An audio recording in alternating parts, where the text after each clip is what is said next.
Hi guys, இன்றைக்கி நம்ம வந்து ரசமும் கருவாடும் செய்ய போகிறோம். எப்படி செய்யறதுன்னு வாங்க பார்க்கலாம். நல்லா கடுகு போட்டுக்கலாம்.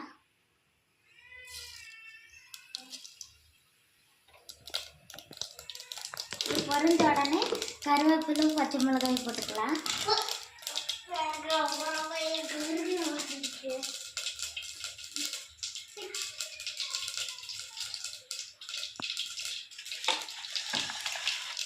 கருவேப்பிலை போட்டுக்கலாம். நெக்ஸ்ட்டு அப்புறம் பச்சை மிளகாயை வெட்டி போட்டிருக்கேன்.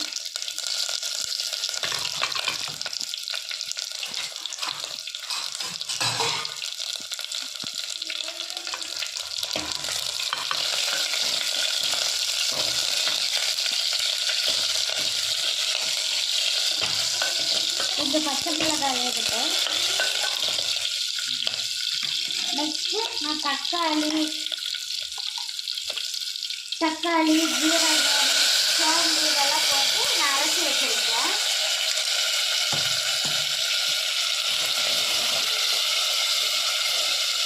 நெக்ஸ்ட்டு நீங்கள் வந்து உப்பு போட்டுக்கோங்க. உங்களுக்கு எவ்வளோ தேவையோ அவ்வளோ உப்பு போட்டுக்கோங்க.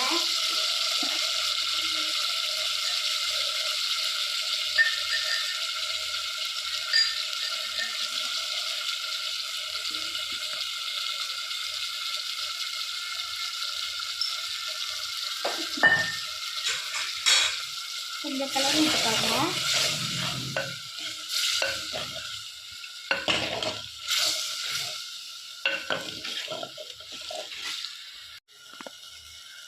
நான் வந்து பூண்டு ஜீரகம் இதெல்லாம் போட்டு தட்டி போட்டிருக்கேன். நீங்களும் போட்டுக்கோங்க.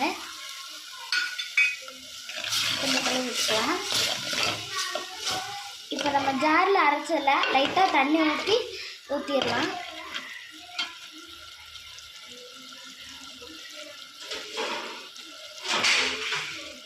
மஞ்சத்தூள் ஜீரகத்தூள் போட்டிருக்கேன்.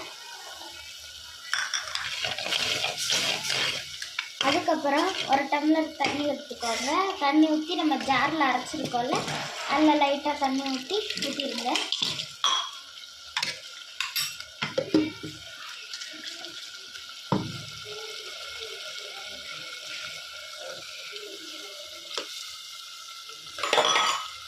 ஊற்றிடலாம்.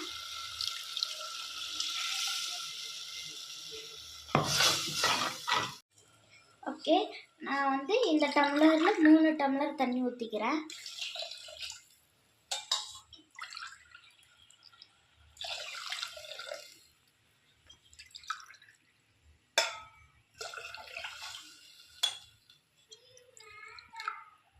கொஞ்சம் ஒரு 1/2 டம்ளர் ஊற்றிக்கோங்க.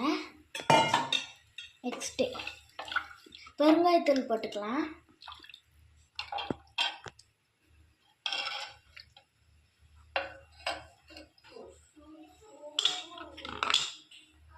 எவ்வளோ பெருங்காயம் போட்டிருக்கேன், உங்களுக்கு எவ்வளோ தேவையோ அவ்வளோ போட்டுக்கோங்க. நெக்ஸ்ட்டு புளி தண்ணி ஊற்றிடலாம். நான் புளியை சுடுதண்ணியில் கரைச்சி வச்சுருக்கேன், அதை நான் போட்டுடுறேன்.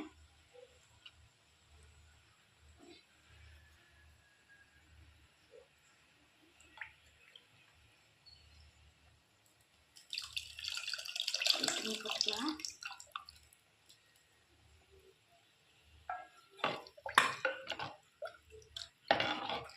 உங்களுக்கு உப்பு பத்தலைன்னா உப்பு போட்டுக்கோங்க. ரசமில் இந்த மாதிரி நுர வரும் போதே ஆஃப் பண்ணிடுங்க. டேஸ்ட்டு போயிடும். கொதிச்சா டேஸ்ட்டு போயிடுங்க. அதுக்கப்புறம் கொத்தமல்லி தூவி இறக்கிட்டிங்கன்னா அவ்வளோதான், நம்ம ரசம் ரெடி.